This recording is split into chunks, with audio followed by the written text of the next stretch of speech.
لیکن آج کل میں نے اکثر دیکھا کہ بہت سے لوگ نہ صرف اولڈ ایج میں بلکہ ایون مڈل ایج کے کہ جو کمپلینٹ کرتے ہیں کہ جی ہماری یادداشت کمزور ہو گئی ہے، اور بالخصوص شارٹ ٹرم میموری، چابی کہیں رکھ کے بھول گئے، کتاب رکھ کے بھول گئے، ابھی میں کیا گیا تھا، میں گھر سے اٹھا ہوں، کیا کرنے نکلتا ہوں کمرے سے، وغیرہ وغیرہ۔ اور اس کی ایک بڑی انٹرسٹنگ اور امپورٹنٹ وجہ جو ہے وہ ہمارا یہ اسمارٹ فون یا موبائل فونز ہیں۔ میموری ہوتی کیا ہے؟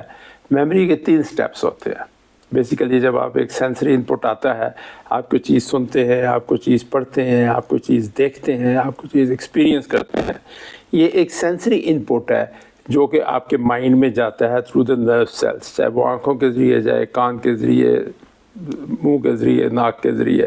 سو وہ سینسری انپٹ جو ہوتا ہے وہ آپ کے ذہن میں جا کر ایک ایسے فارم میں کنورٹ ہوتا ہے جو برین میں سٹور ہو سکے۔ اور وہ کس فارم میں ہوتا ہے برین میں سٹور؟ وہ نیورونل کنیکشنز کی شکل میں ہوتا ہے، جو کہ brain which is a combination of 3 trillion neurons, 86 billion neurons, in neurons کی جو آپس کی کنیکشنز اور نیٹ ورک ہے اس کے ایک سرٹن پیٹرن میں وہ میموری سٹور ہوتی ہے۔ اچھا، یہ جتنے نیٹ ورک اور پیٹرنز ہوتے ہیں ان کو پکا کرنے کے لیے اس میں 2 طرح کے ہو سکتے ہیں، یوں سمجھے، ایک ٹیمپریری اور ایک پرماننٹ۔ لیکن ایک ٹیمپریری کو پرماننٹ ہونے کے لیے اس کو عام طور پر ریپیٹیشن چاہیے ہوتا ہے۔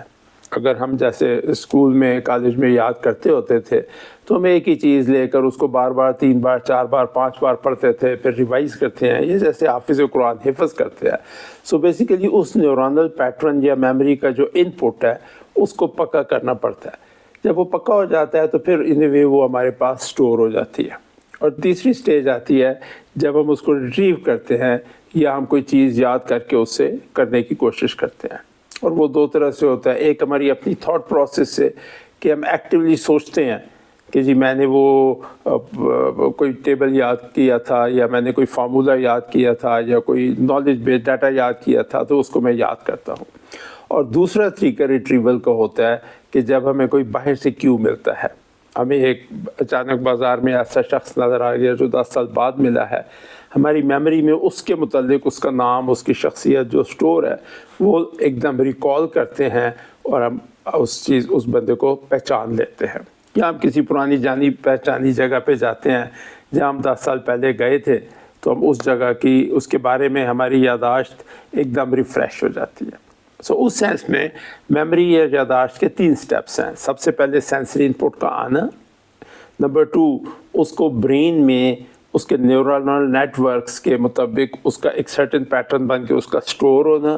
نمبر 3 عام طور پر کرنے کے لیے اس کا پکا ہونا، اور تیسری چیز ہوتی ہے جب وہ ہم اس کو ریکال کرتے ہیں۔ اب ہوتا یہ ہے کہ آج کل کے زمانے میں جو سب سے بڑا مسئلہ ہے وہ ہے ہمارے پاس اسمارٹ فون۔ اب اسمارٹ فون جو ہے وہ ہماری میموری کو اس طریقے سے خراب کرتا ہے کہ ہم نے ایک فیس بک پہ کوئی چیز دیکھی، ہم نے کوئی اور فون دیکھا، اٹینڈ کیا، میسج پڑھا کسی کا، اور اس کو ہمارے ذہن نے سٹور کیا، ہمارے اس نیورونل نیٹ، یہ سینسری انپٹ ہے۔ یہ سینسری انپٹ جب ہمارے مائنڈ میں گیا تو اس نے اس کو کنورٹ کیا انٹو اپنا جو سٹوریج کا میکینزم ہے جس میں وہ نیورونل نیٹ ورک بنتا ہے۔ لیکن ابھی وہ نیورونل نیٹ ورک بنا نہیں ہوتا پوری طرح سے، پکا ہونا تو بعد کی بات ہے کہ اچانک ہمیں فیس بک پہ یا واٹس ایپ پہ ایک دوسرا میسج مل گیا، یا ایک ساتھ کمرے میں کوئی اور شخص ہم سے وہ بات کرنے لگا، ٹی وی کوئی چیز آ گئی، اور ہمیں ایک نیا سینسری انپٹ مل گیا، اور ایک نیا اپنا جو ہے برین میں نیٹ ورک بننا شروع ہو گیا۔ ابھی وہ پکا ہوا نہیں تھا ہوتا کہ ایک تیسرا جو ہے وہ انپٹ مل گیا، کوئی اور میسج آ گیا۔ جس سپیڈ پہ فیس بک، سوشل میڈیا، واٹس ایپ، ٹک ٹاک میسیجز آ رہے ہوتے ہیں، یہ اتنا تھوڑا ٹائم ہے کہ وہ ہماری میموری کا جو سٹوریج پارٹ ہے وہ نہیں ہو پاتا، ود اے رزلٹ کہ چونکہ وہ ابھی نیٹ ورک پکا ہوا ہی نہیں ہوتا، تو جس وقت ہم تھوڑی دیر بعد اس کو ریکال کرنے کی کوشش کرتے ہیں تو وہ ڈاٹا گم ہو چکا ہوتا ہے۔ سو اس وجہ سے دس از ون فنڈامنٹل ریزن کہ ہماری آج کل کے نوجوان ایون جو ہے وہ، اور مڈل ایجز خاص طور پر، ان کی میموری جو ہے وہ بہت زیادہ افیکٹ ہو رہی ہے۔